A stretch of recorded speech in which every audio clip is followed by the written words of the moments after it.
ಸಿದ್ದರಾಮಯ್ಯನವರ ಪರಿಸ್ಥಿತಿ ಏನಾಗಿದೆಯಪ್ಪ ಅಂತ ಹೇಳಿದ್ರೆ, ಅವರ 3 ವರ್ಷದ ಆಡಳಿತ ಅವಧಿ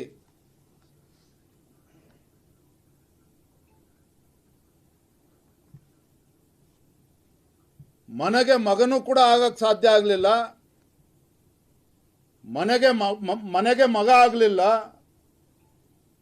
ಊರಿಗೆ ಉಪಕಾರಿಯೂ ಕೂಡ ಆಗಲಿಲ್ಲ. ಇದು ಸಿದ್ದರಾಮಯ್ಯನವರ ಪರಿಸ್ಥಿತಿ.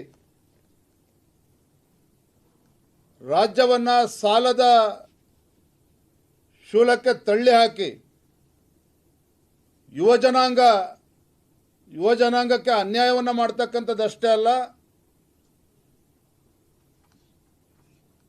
ಇವತ್ತು ಸಾಲವನ್ನು ಮಾಡೋದ್ರ ಜೊತೆಗೆ ರಾಜ್ಯದಲ್ಲಿ ಒಂದು ರೀತಿ ಅರಾಜಕತೆ ಸೃಷ್ಟಿ ಮಾಡ್ತಕ್ಕಂಥ ಕೆಲಸವನ್ನ ಮಾನ್ಯ ಮುಖ್ಯಮಂತ್ರಿಗಳ ನೇತೃತ್ವದಲ್ಲಿ ಆಗ್ತಾ ಇದೆ ಅನ್ನೋದನ್ನ ನಾನು ಈ ಸಂದರ್ಭ ಹೇಳೋಕ್ಕೆ ಇಚ್ಛಪಡ್ತೇನೆ. ತುಮಕೂರಿನಲ್ಲಿ ನಡೀತಾ ಇರತಕ್ಕಂಥ ಈ ಸಮಾವೇಶ it's a criminal waste of tax payers ಮನಿ.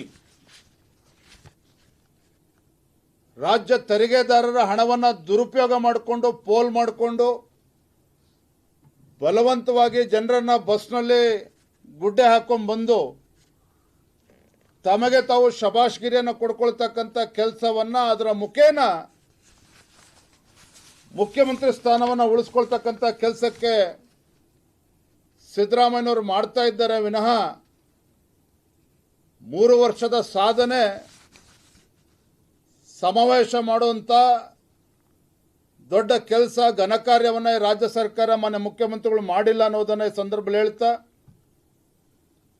ಇದು ಸಾಧನಾ ಸಮಾವೇಶ ಅಲ್ಲ,